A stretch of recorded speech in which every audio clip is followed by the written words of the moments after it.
मोजला जाईल. बरोबर आहे की नाही? आता मी कथा सांगतो म्हणून कथेचं उदाहरण दिलं. तुम्ही ज्या क्षेत्रात काम करत असाल त्या क्षेत्रातलं काम केल्यावर तुमचा पुरुषार्थ मोजला जाईल. पण भगवंताला तसं काही करण्याची गरज नाही. भगवंत त्याने फक्त असं पाहिलं तरी पुरुषार्थ होतो, तसा पाहिला तरी काय होतो. भगवंत जे काही करेल त्याचं नाव काय. एक दिवस भगवंतांनी श्वास घेतला. काय घेतला? आणि श्वास थोड्या वेळ रोखला आणि रोखल्यानंतर श्वास सोडला. त्याला म्हणतात निश्वास. काय म्हणतात? निश्वास. आणि हा निश्वास सोडता क्षणी भगवंतांच्या नाकातनं जो वायू बाहेर पडला त्या वायूला म्हणतात वेद. यस्य निश्वसितम वेदा. भगवंताच्या निश्वासातनं वेद निर्माण झाला. मग कल्पना करा श्वासातनं काय निर्माण होऊ शकतो. भगवंत हा पुरुषोत्तम आहे. कोण आहे? सातु पुरुषोत्तम. मग हा पुरुषोत्तम नारायण त्याचा तो विजय रथ. त्या विजय रथामध्ये अर्जुनाला घेऊन भगवंत निघाले आणि सरळ वायू वेगाने रथ निघाला. एका झाडाखाली उभा केला. अर्जुनाने विचारलं, देवा म्हणे इकडे निबिड अरण्य आपण अश्वत्थाम्याने शोधायला आलो, हा रथ झाडाखाली का? म्हणे अरे झाडावरच तिथे ढालीत कोण लपलंय बघ बरं, तुला गिफ्ट ठेवलंय म्हणजे जा. झाडामध्ये गिफ्ट ठेवलंय. चढला अर्जुन, पाहतो तर काय अश्वत्थामा. आमचे महर्षी वेदव्यास ग्रंथामध्ये लिहितात भगवंत अंतर्यामी आहे. कोण आहे? आता अंतर्यामी म्हणजे काय? 5-10 मिनिटांनी तुम्हाला सांग. 5-10 मिनिटांनी सांग. सोपं सांगतो आधी. भगवंत रथ घेऊन निघालेत. वाटेत त्यांनी विचारलं नाही कोणाला, का हो धोतर नेसलेला ब्राह्मण पाहिला का? का हो इकडून कोणी गेलं का? का हो तिकडून कोणी आलं का? भगवंताला काहीही विचारावं लागत, काही सांगावं लागत. त्याने सरळ रथ काढला. बरोबर झाडाखाली अश्वत्थाम्याला खाली उतरलं. अर्जुनाने भगवंतांच्या रथाला 4 अश्व बांधलेले आहेत. ते 4 अश्व रथाच्या पुढे बांधलेले आहेत. त्याच रथाला पाठीमागे अश्वत्थाम्याला बांधलं. कोणाला बांधलं? कसं बांधलं? तथारुधम पशुवत् पाशबद्धम अवाङ्मुखं कर्म जुगुप्सितेन निरीक्ष कृष्णा अपकृतं गुरुसुतं वाम स्वभावात् कृपया ननानुच. पशुवत् पाशबद्धम शब्द फार गोड आहे. आमच्याकडे 19 गायी आहेत त्र्यंबकला. आम्ही रोज संध्याकाळी गायींना बांधतो. गायीला समजतं आपल्याला गुरुजी बांधतायत. गाय शांत देवासारखी उभी राहते. तिचं फार प्रेम असेल तर ती चाटून सुद्धा काढते. पण वस्तुतः मी तिला बांधत असतो. कोणाला बांधलेलं आवडतं? बांधलेलं आवडतं का? तुम्हाला मी सांगितलं 4 वाजता मी आलो की मी दरवाजा लावेन, किल्ली फिरवेन, किल्ली कमरेला ठेवेन. मग ते तुम्ही 3 तास काय झाले? तुम्ही म्हणाल गुरुजी काम करतो आम्ही आधीच जातो. तुमच्या तुम्ही बसा. लोकांना सगळं आवडतं, बांधलेलं आवडत नाही. मग आमच्याकडे गाय आहे म्हणून गायीचं उदाहरण दिलं. ज्यांच्याकडे म्हशी आहे ते म्हशीला बांधतात, म्हैस शांत उभी राहते. ज्यांच्याकडे बकरी आहे ती बकरी बांधली जाते, शांत उभी राहते. का बरं? ज्याच्याकडे कुत्रा आहे तो कुत्रा शांत बांधला जातो, शांत उभा राहतो. कारण त्या गायीला, त्या रेड्याला, त्या म्हशीला, त्या कुत्र्याला, त्या बकरीला माहिती आहे की हा मालक मला बांधतोय, त्याच्या बांधण्यामध्ये माझं कल्याण आहे. काय आहे? कल्याण. आणि ते कल्याण हे त्या प्राण्याला कसं समजतं? तर मी ज्या वेळेस दोरी बांधतो त्यावेळेस ती दोरी आणि त्या प्राण्याची मान याच्यामध्ये 4 बोटाचं अंतर ठेवतो. काय ठेवतो? ठेवतो की नाही? पण तीच गाय, तोच बैल, तीच म्हैस कसायाला दिली की तो 4 बोटाचं अंतर ठेवतो का? तो कशी गाठ मारतो? करकचून.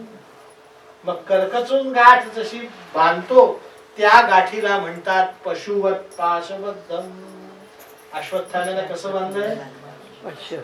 पशुवत. तुम्ही आम्ही गाईला बांधतो तसं नाही. अश्वत्थाम्याला आता हालचाल करता येणार. मग अश्वत्थाम्याला बांधलं, आता तो साहजिक आहे फरफटत जाणार. मग फरफटत जाणार तर एक तर त्याचं तोंड जमिनीकडे असणार, नाही तर मग कुठे होतो अश्वत्थाम्याचं तोंड? म्हणे अवांग मुखम. कुठे होत? हा आपल्याला उपदेश आहे की बाबांनो, अश्वत्थाम्यासारखा गुरु द्रोणाचार्यांचा पुत्र, ब्राह्मणाच्या घरात जन्माला आलेला, ब्रह्मास्त्र जाणणारा ब्राह्मण कर्म चुकलं म्हणून त्याचं तोंड कुठे गेलं? माणसाचं तोंड कधी खाली जात? सांगा. कर्म चुकलं. आज कथेचा पहिला दिवस. मी भागवत असं वर करून मान करून सांगतोय खाओ खाओ खाओ असं विचारतोय, पण मी काही तसं करत नाही. पण समजा गंगेवर करताना तुम्ही मला पाहिलं, मी काही करत नाही तसं, तर उद्या मला भागवत तर आता सांगणं तर भागच आहे, पण ते कसं सांगावं लागेल? मान खाली कर. का बरं? कर्म चुकलं. काय चुकलं? माणसाने कर्म करताना 100 वेळा विचार केला पाहिजे. कर्मज गुप्सितेन. पण हे बघितलं कोणी? धड धड धड धड धड करत कुरुक्षेत्रावरती आला आणि पाहिलं निरीक्षक कृष्णा. कोणी पाहिलं? कृष्ण नाही म्हटलं. काय म्हटलं? कृष्णा. स्त्रीवाचक शब्द, स्त्रीलिंगी शब्द. द्रौपदी. द्रौपदीचं नाव काय? कधी पडलं हे नाव? कधी पडलं? ज्या वेळेस सुभद्रेने चिंधी दिली. कोणी दिली? त्यावेळेस भगवंतांनी सांगितलं माझी खरी बहीण सुभद्रा नाही. कोण? तू आहेस. म्हणून माझी खरी बहीण हे सगळ्या जगाला समजावं म्हणून मी कृष्ण तू कृष्ण. पण असं नुसतं मी कृष्ण तू कृष्ण असं म्हणून होतं का खरं खोटं? म्हणून भगवंतांनी द्रौपदीला दिव्य गुण दिला होता की द्रौपदी तू माझी बहीण आहेस म्हणून मी तुला आज आशीर्वाद देतो, तुझ्या शरीरातनं कधीही दुर्गंध येणार. म्हणून द्रौपदीच्या शरीरातनं तुलसी युक्त सुगंध यायचा. काय यायचा? ती नुसती बोलाचा बात बोलाची कधी कृष्णा नव्हती. भगवंतासारखं तिचं शरीर सुद्धा काय होतं? दिव्य शरीर, चिन्मय शरीर होतं. निरीक्ष कृष्णा अपकृतम गुरुसुतम वाम स्वभावात कृपया ननामच. भागवतात सूत महर्षी शौनकादिकांना सांगतात की कुठलीही गोष्ट करत असताना पुरुषाने स्त्रीचा विचार घ्यावा. कोणाचा? का बरं का?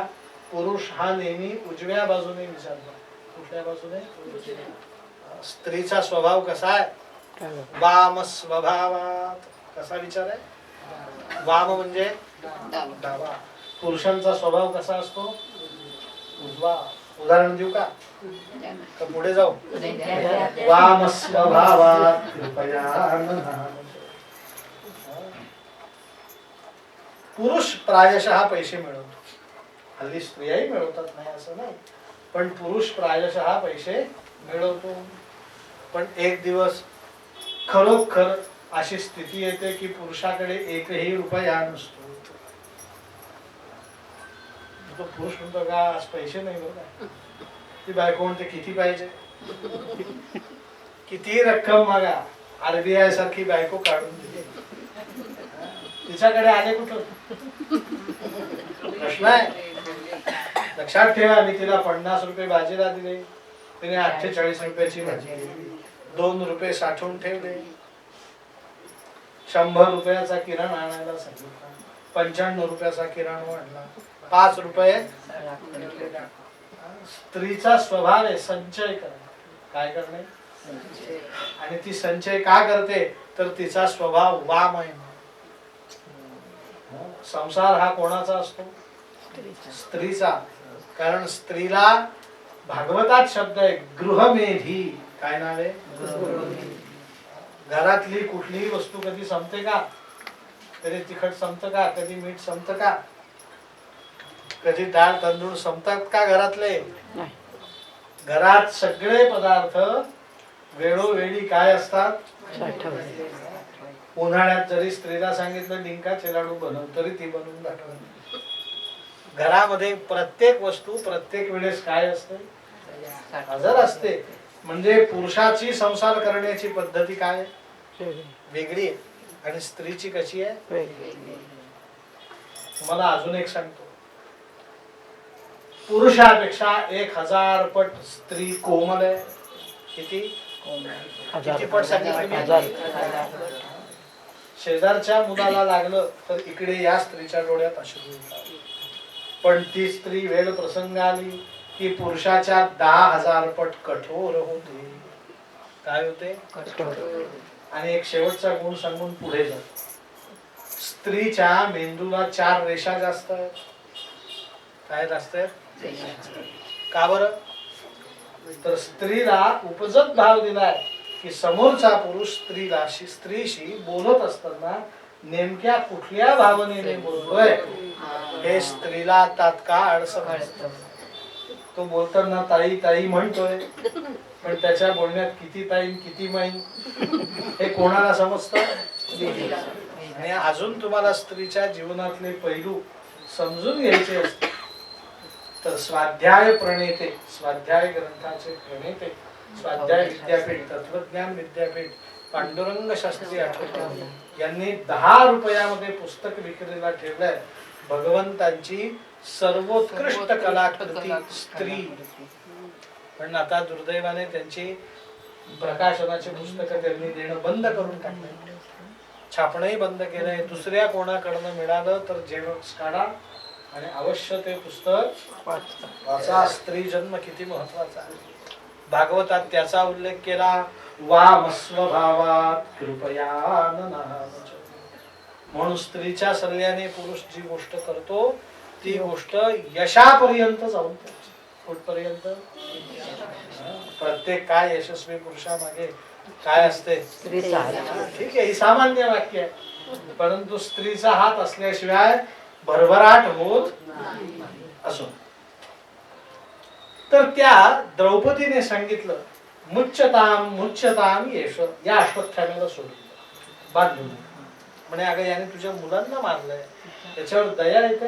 म्हणे छे छे, अश्वत्थाम्यावर दया येत नाही, मला दया येते अश्वत्थाम्याच्या आई. कारण वर्तमान काळात पुत्र मेल्याचं दुःख काय असतं ते मला अनुभवाला येतंय. तेच दुःख दुसऱ्या आईला उपभोगायला मिळावं असं आई म्हणून मला वाटत नाही. आणि दुसरं कारण, हा तुमचा गुरुपुत्र आहे. गुरु हयात नसताना गुरुपुत्राला गुरु मानावं असं शास्त्राचा नियम आहे. म्हणून मुच्यताम मुच्यताम येश ब्राह्मणो नितराम गुरु. मग अश्वत्थाम्याला शिक्षा तर दिली पाहिजे. म्हणून भगवंतांनीच सांगितलेली शिक्षा अर्जुनाने दिली. शिखा आणि सूत्र कापून टाकले, शेंडी कापून टाकली, सूत्र म्हणजे जानवं तोडून टाकलं. अश्वत्थाम्याच्या डोक्यावरती मणी होता तो काढून घेतला आणि अश्वत्थाम्याच्या शरीरावरचे वस्त्र काढून घेतलं. अश्वत्थाम्याला नग्न केलं आणि तिथून लाथ मारून हुसकवून दिलं. अश्वत्थाम्याला ते सहन झालं नाही. अपमान कोणालाही सहन होत नाही. दूर एका जवळच टेकडीवरती तो चढला.